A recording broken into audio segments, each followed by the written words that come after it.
Friends, स्वागत है आपके अपने YouTube channel CB Vadva English classes पर। जैसा कि स्टूडेंट्स की हमेशा अक्सर देखा जाता है, हम यहाँ पर Honey due poetry section poem number first the art and the cricket class 8 का ये टॉपिक है। और बड़ी पोएम्स के बारे में अक्सर सुना जाता है कि पोएम्स हमेशा क्या करती हैं, मोटिवेट करती हैं। पोएम्स हमेशा एक मैसेज देती हैं। वो मैसेज के अंदर मेरिट, डिमेरिट्स या प्रॉफिट या लॉस कुछ ना कुछ जरूर छिपा होता है, क्योंकि पोएट जितने भी हैं वो अपनी पोएम को जब भी राइट करते हैं तो हमेशा अक्सर उसके पीछे एक उनका एम होता है, टारगेट होता है, जिसको लेकर वो उसको लिखते हैं। और यहाँ पर जो एक हम पोएम आज पढ़ने जा रहे हैं, the art and the cricket, student अच्छी तरह से जानते हैं आर्ट को हम क्या कहते हैं, चींटी, और क्रिकेट क्या होता है। आपने अक्सर देखा होगा ग्रास के ऊपर, ग्रीन ग्रास के ऊपर एक जो जानवर रहता है जिसको हम क्या बोलते हैं, झिंगुर। क्रिकेट को क्या बोला जाता है, झिंगुर। इस पोएम्स के अंदर एक बड़ा ही अच्छा मैसेज है और अक्सर ये पोएम अडॉप्टेड फ्रॉम फैबल से है। फैबल वर्ड हम किसके लिए करते हैं, ए फैबल इज ए स्टोरी। ए फैबल क्या होती है, एक कहानी होती है, ऑफन विद एनिमल्स, जो अक्सर किसके साथ होती है, एनिमल्स के साथ होती है। A fable is a story often with animals as characters.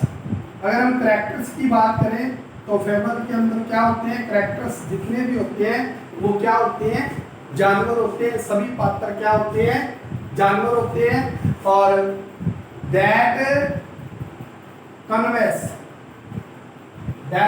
A moral,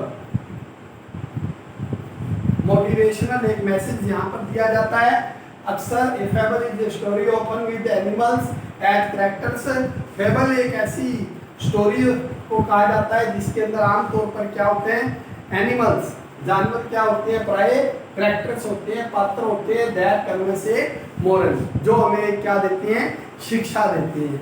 और अक्सर इसके बारे में बताएं, द पोएट सेज दैट, इस पोएम के अंदर poet says that this is not an imaginary story, यह कोई एक काल्पनिक कहानी नहीं है। एनीवन हु, इसके अंदर हम बात करें, anyone who is careless and lazy, जो अपने जीवन के अंदर केयरलेस होता है, लेजी मीन आलसी होता है, अक्सर वो क्या होता है, सफर होता है, किसी से जीवन के अंदर हार्डशिप, कठिनाइयों से वो पीड़ित होता रहता है। और यहाँ ये स्टोरी हमें इसी टाइप का एक मैसेज देने जा रही है, जिसके अंदर एक क्रिकेट है, द क्रिकेट, इसका लाइफस्टाइल कैसा है, cricket. Once there was a cricket. अगर हम बात करें, एक बार एक झिंगुर था और ही वाज एक्यूस्टम क्या होता है, एक्यूस्टम वह आदी था, किस चीज का, एक्यूस्टम वह आदी था, किस चीज का, सिंगिंग का। टू सिंग, वह गाने का क्या था, आदी था। टू सिंग, वह गाने का आदी था। और इसके अंदर क्या है, ही स्पेंट समर, उसने अपना स्पेंट समर, उसने अपने समर और स्प्रिंग के सीजन को, समर एंड स्प्रिंग के सीजन को उसने कैसे स्पेंड किया, he spend summer and spring season in singing, गाते हुए उसने अपने इस मौसम को बिताया, गर्मी और बरसात के मौसम को। इसके बाद ही स्टोर्ड नथिंग, उसने स्टोर्ड नथिंग, उसने कुछ भी, नथिंग कुछ भी, उसने स्टोर में क्या नहीं किया, उसने कुछ भी जमा नहीं किया। When the time came winter, when the winter season came, जब विंटर का सीजन आया तो he had nothing to eat, उसके पास खाने को कुछ भी नहीं था।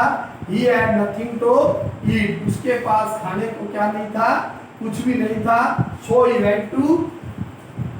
वेंट टू एन आंट, इसलिए वह एक चींटी के पास गया and said you will give me some borrow, कि आप मुझे कुछ, you will give me some land, कि आप मुझे कुछ उधार देंगे। तो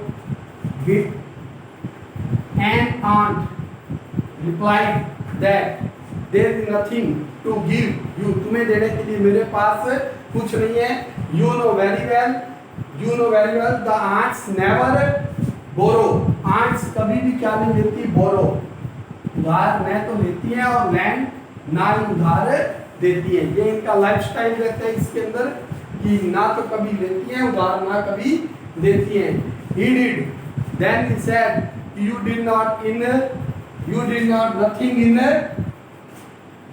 nothing in summer and spring season, so now the winter season has come, you must take enjoy only dancing, आपको केवल नाचते हुए अपना जीवन बिताना चाहिए। The aunt advised him to winter season in dance, उसने उसको एक एडवाइस दी थी कि तुम्हें अपना विंटर सीजन भी कैसे बिताना चाहिए, नाचते हुए बिताना चाहिए। इसी तरह से ये पोएम है वो हमें मैसेज देती है कि मैंने आपको पहले ही कहा था, this is not an imaginary poem, यह कोई काल्पनिक नहीं है। Anyone who is careless and lazy, जो लापरवाह होता है, सुस्त होता है, उसको हमेशा सफर होना पड़ता है फ्रॉम हार्डशिप। हार्डशिप क्या होती है, जीवन की कठिनाइयों से। इसी तरह से जैसे जिन्नूर का था, अपना सीजन था, उस सीजन को उसने एंजॉय किया, और आफ्टर दिस उसने कुछ नहीं किया, इसके बाद भी उसने कुछ नहीं किया। और जब सीजन विंटर का आया तो वो हेल्प लेने के लिए किसके पास गया, आंट के पास। आंट ने उसे कुछ भी देने से मना कर दिया। He did not nothing to eat, उसने उसे खाने को कुछ नहीं दिया। He said that we don't borrow and nothing lend, ना तो हम कुछ उधार देते हैं, न ही हम उधार देते हैं। इस तरह से ये एक मोटिवेशनल पोएम है जिसको आपने अच्छे ढंग से सुना। तो इसका एक लॉन्ग क्वेश्चन होगा, वो भी हम आपको करवाएंगे जल्द। इसी तरह से कंटिन्यू एंजॉय लेते रहिए, और समरी हम आपको इस तरह से हर पोएम की करवाते रहेंगे। Thank you.